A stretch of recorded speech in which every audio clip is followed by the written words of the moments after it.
In today's podcast, we're going to talk about interdependence and how to grow that in your family. What does it mean to be an interdependent family, and how do you get there? Welcome to the Art of Raising Humans.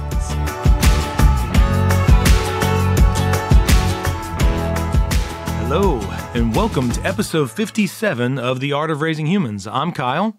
And I'm Sarah. And in today's episode, Sarah, we want to talk about interdependence. We're following up on that conversation we had a few episodes ago about codependence and independence. But first, I want to say happy Thanksgiving, happy holidays to everybody. We just finished up a beautiful Thanksgiving time here in Tulsa. We got to host this year. That was fun, right? Yeah, that was fun. It was a lot of fun. And we really enjoyed getting a chance to host our family here at our house, and then also had some friends stay as well, and our kids got to play with their kids, and they're great friends. So I hope everybody had a really great time. Hopefully you were able to use the tips we gave you in the last podcast about getting through the holidays and hopefully it being a more positive experience. So we'd love to hear your feedback on that. You know, Sarah and I have gotten a chance to speak several times since our last recording. We've been able to do some schools, some churches. We've got some more set up this coming spring. So I want to throw out to all of our listeners, if you've got a faith-based community that you'd like us to come speak at, or a church, a school, you know, where we can come speak with parents,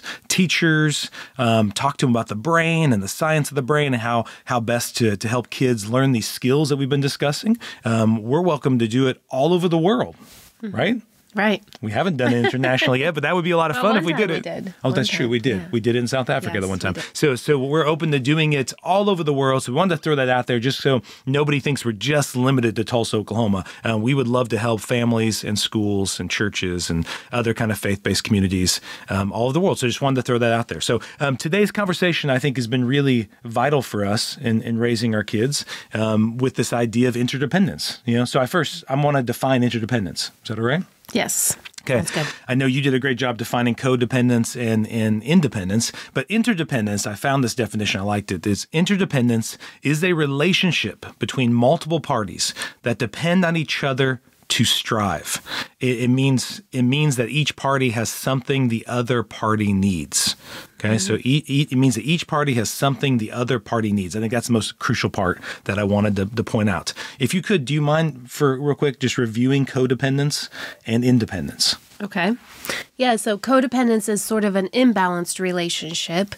So it's where one party really needs the other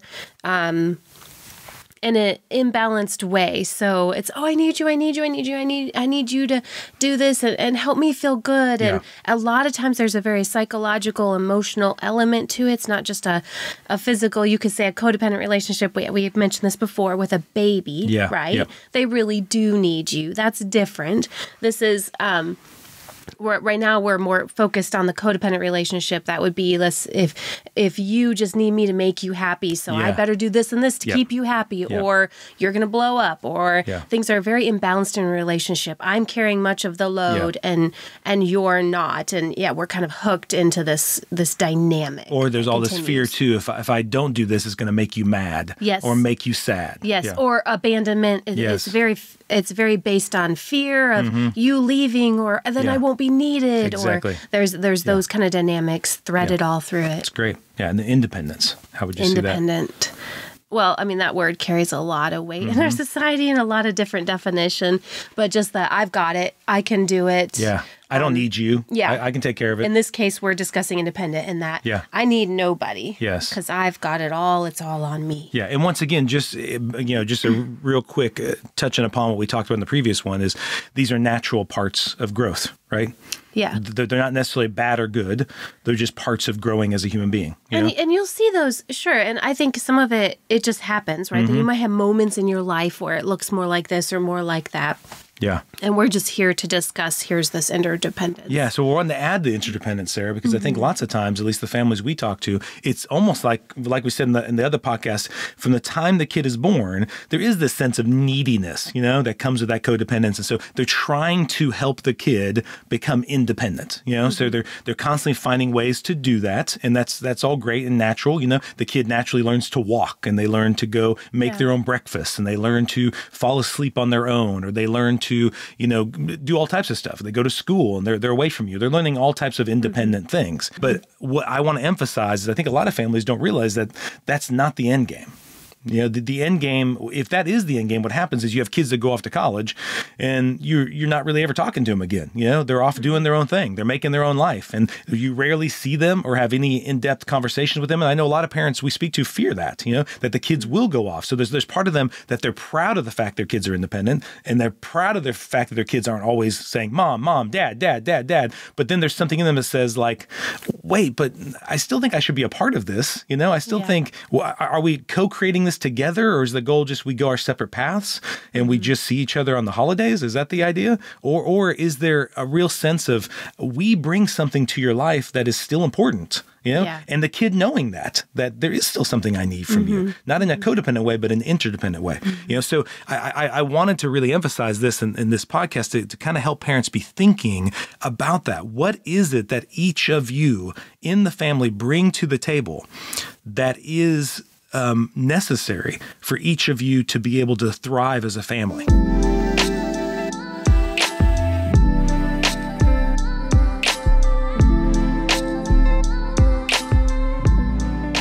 So I'm thinking about, there was a time, Sarah, Dr. Becky Bailey talked about this at her conference when I did this with Conscious Discipline, how there was a time back in the 80s and 90s when you and I were growing up where there was a real emphasis on finding out what made kids special.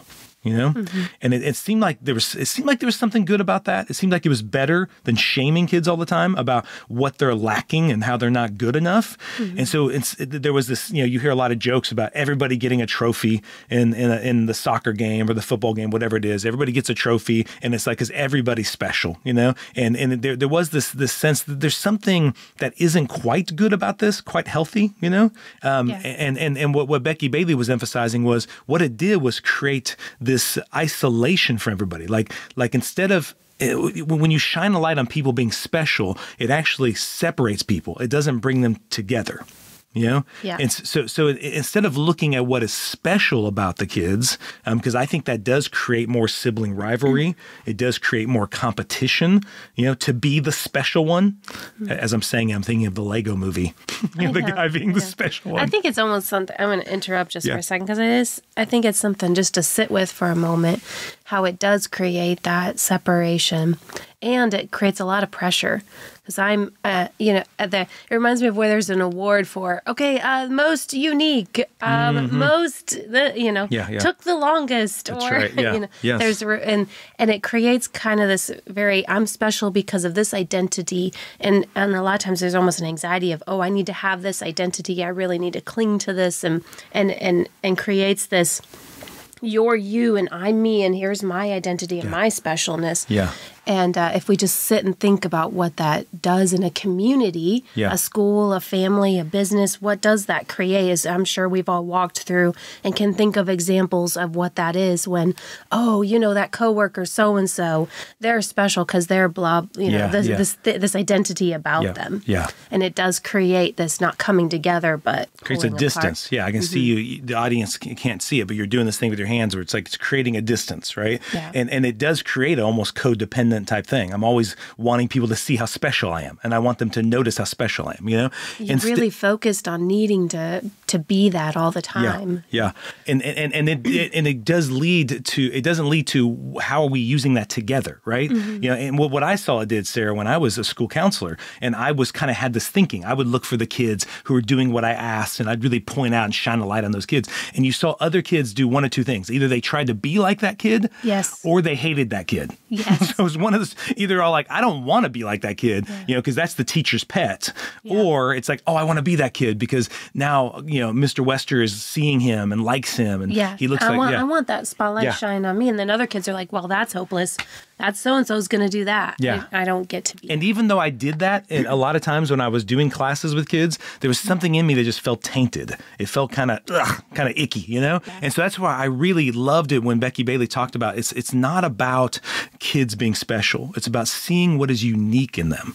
That every kid has some unique talent, strength, characteristic that is necessary for that classroom, for that family. And a lot of times that's what the kid is trying to find out. The kid's saying, what do I bring to the table? Not that makes me valuable, not that makes me more lovable, which is what the special, but it shines a light on, I bring something to the table that is meaningful, that is helpful to the greater good of this classroom or the family, Yeah. And I really think that's what kids are hungry for. Kids want to do and be seen as being helpful and doing something meaningful. Mm-hmm. Yeah, because we all want to feel like we're of value, right? We're important to the group for a reason. And it feels really good to know, I need to be here because this is what I can contribute. And so-and-so's here because this is what they bring. And you're here because this is what and together we build this beautiful community. Well, as you're saying that, I'm even thinking like what it does when you focus on what is unique about each kid. Like I'm thinking I have a friend who's 6'6", and that's unique about him. Like I'm 5'9", he's 6'6". So there's strengths that he brings to the table just by being 6'6" that I could never. And so I'm not like, how do I become him? Like I can't possibly do that. Right. And so when you focus on what is unique and how these differences in the kids, these unique characteristics, when you focus on that, you see those differences are the strength of the family.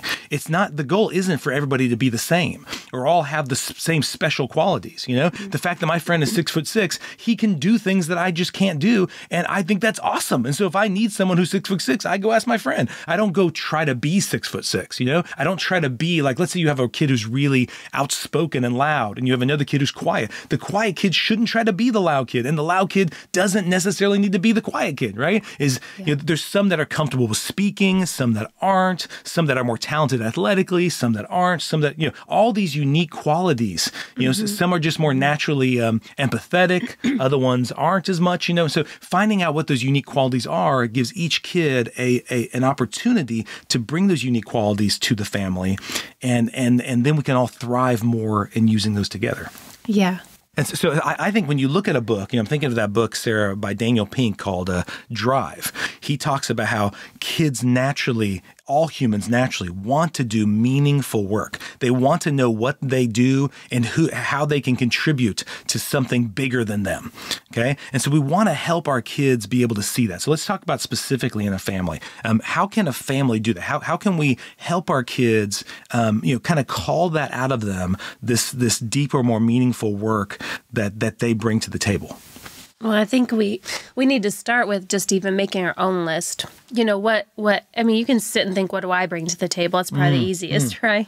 But then think about, I would love to have a conversation with our kids, but start out by, I need to go down my list of what does so-and-so bring to the table, and really spend some time focusing on what I see them bringing to the family that I would really miss if they weren't there. And then I would make sure I have that list in my head. And then I'd even have a family meeting, something fun, and get together and talk about and invite them to be a part of that. What do we each bring? Yeah. And not where you're talking about you, but each person's talking about the other members of the family. Yeah. And saying, I like Abby, how she brings such and such. She does this and she does that. And maybe you have a kid who loves to cook, or maybe you have a kid who's more organized or makes plans. Or, my oldest daughter really loves to plan, so she's helping plan our trips coming up. And then our son loves research, so he is full of information or would love the task of go find out more about this. Yeah. And so he would do that. There's all kinds of different things, that you could talk about, but participate together in a conversation about what each person brings and why they're important to the family.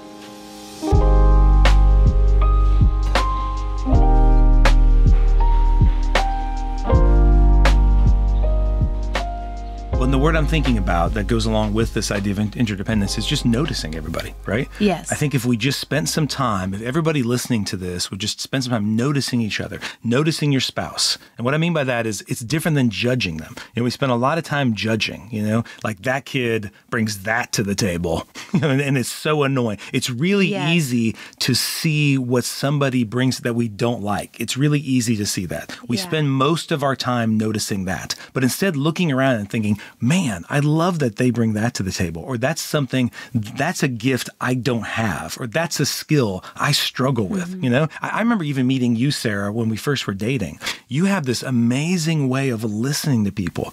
I had never seen it. I remember having so many conversations where I would be talking to you, and then I would ask you what your thoughts were on what I just said, and you said, I don't know. And I said, what do you mean? You haven't been thinking about it? And you're like, no, I've just been listening to you. I'm like, what are you talking about? Like, I never met another human being who sincerely, you just were listening to what I had to say. Whereas when you were talking to me, I was always thinking about what to comment back on or what to say back to you, you know? And I remember thinking just in dating, I don't have this skill.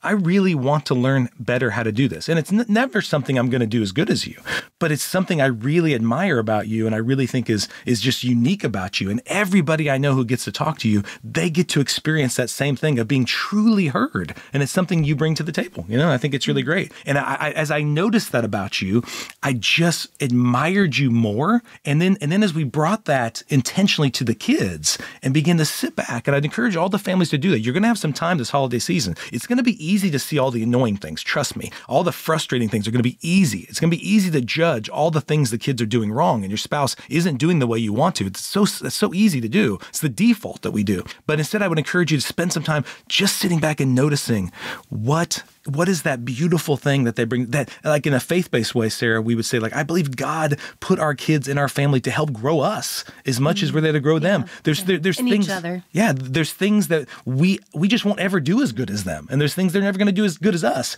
that we all come together. We're better, we're stronger together than we are separate, you know? Yeah. And so I just would encourage families to see that and notice it, just like you did with Abby or Brennan and seeing those different strengths, you know? What is that meaningful thing, that really unique quality that really brings the family closer together? And I want you to talk about, Sarah, when you do that, I really think it's an antidote to sibling rivalry. You know, wouldn't you say? Like instead of kids turning against each other, they're able to be for each other and be with each other. Yeah, I think it can. I think there is that line of, if you get into a lot of praise, right, then kids are going, ooh, you're praising them for that. Yes. And, yeah. Oh, will you praise me for something? And there can be that sibling rivalry and that insecurity that can come. Yep. And you want to create where we're all for each other. We're a team. Yep. And we use that phrase a lot, where we're for each other. And we try to develop an atmosphere where we're all sort of cheering for each other. Yeah, we can I love all that. notice, do you see how so-and-so is doing this? Or do you see how they're doing that? And we're doing that noticing. Yeah. And we're doing it as a team. And we move around and notice different people and in the family and what they're all contributing, and we do things together and contribute. Yeah.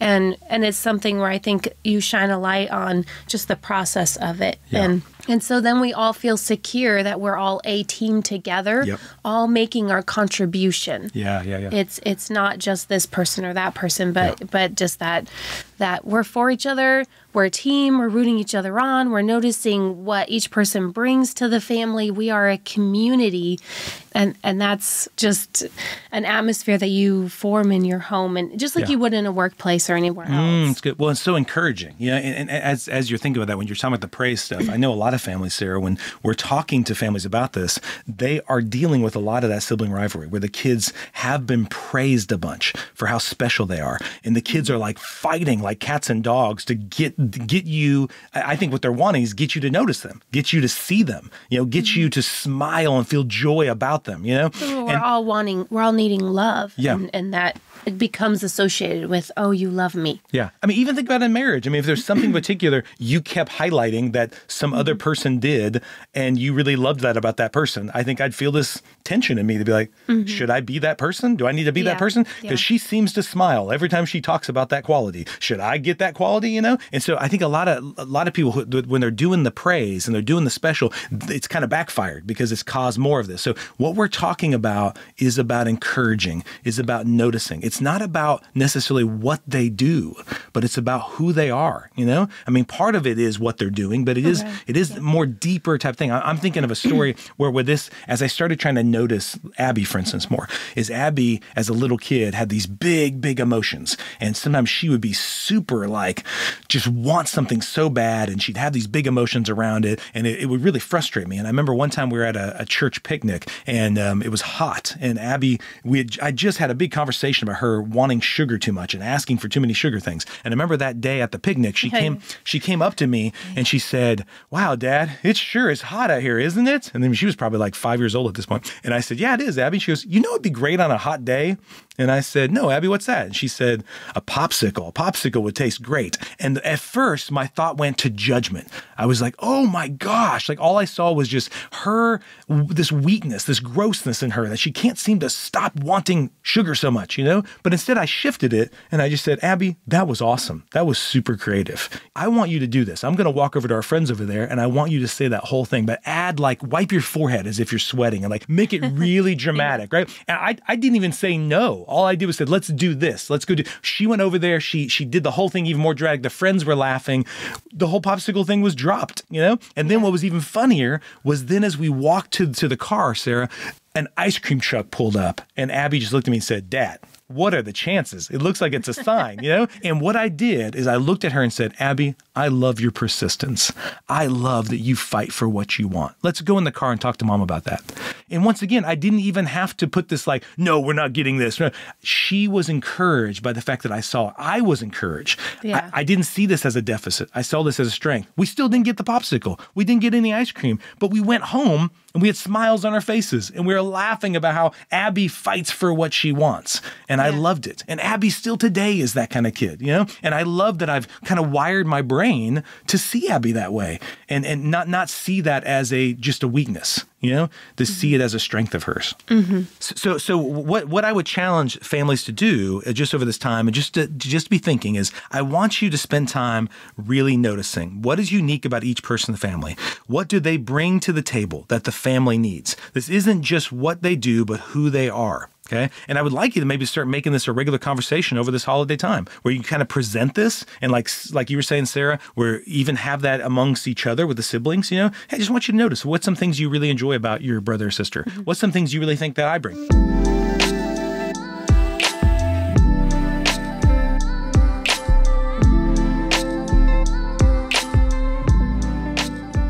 I wanted to wrap this up by saying I think this could be helpful over the holidays, seeing the differences not as weaknesses and not judging them, but instead seeing the differences that each of you bring to the table as not only strengths, but they're necessary to create interdependence in our family, that this family would not be the family it was intended to be without these unique characteristics in each of us.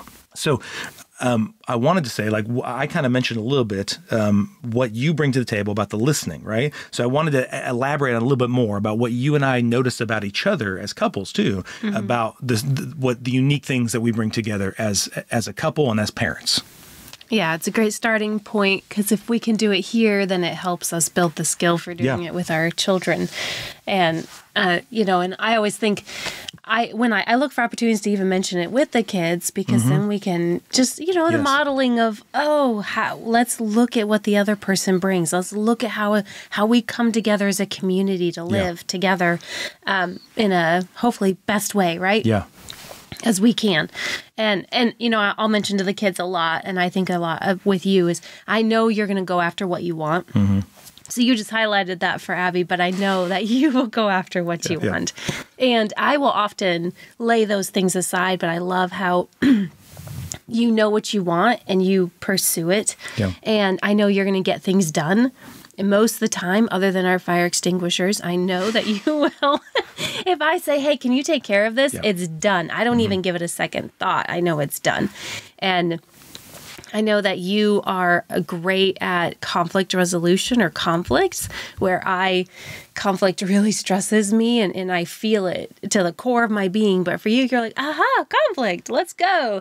And you're willing to jump in there and bring resolution to it and have the conversation. And you're so bold and brave about those things. And I could go on and on. Yeah. But in a community, those are really great. I appreciate that you're gonna take care of these tasks for the community. And if there's a conflict in our community, our family, you're going to jump in and help. You're not going to shy away from that or bury it under the rug. And, I highlight these things because I see how they play out in our family and how they help our family. Yeah. So. Well, and I would say, of course, there's a long list for you as well, but the listening is fantastic. Your ability to see things and organize them and break them down. I'm a much big picture thinker, and you see all the details. You are sweeter and kinder and gentler than I think I could ever be.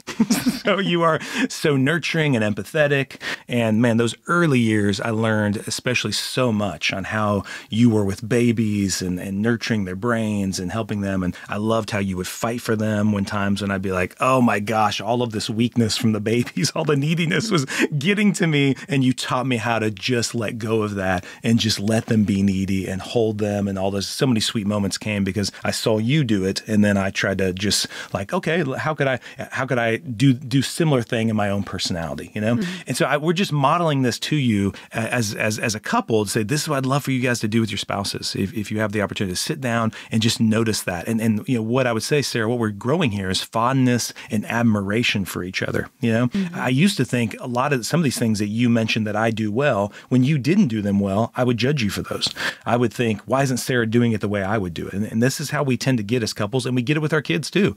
And so like, wait, Sarah's not meant to be me. That's gross. Like Sarah should be Sarah. And I want to know what makes her uniquely her. And what is it that I fell in love with initially when we were dating? Is this unique qualities? It's the fact that you're not me. I didn't fall in love with myself. I fell in love with somebody who's a lot different than me, And so I think it's really cool when you can do that amongst each other's couples and model that. Like you said, even we say this out loud to the kids a lot. Like, your mom does this great, and this. And we try to have those be more of the conversations. It's not that we never say negative things. Of course we do at times, but we try to make those positive ones, those shining a light on unique qualities more often than not. So just encourage you to be doing that as the holidays are coming up. Maybe you'll have some time. I know it's a busy time, but have time to just slow down and just notice these things and talk about these in your families.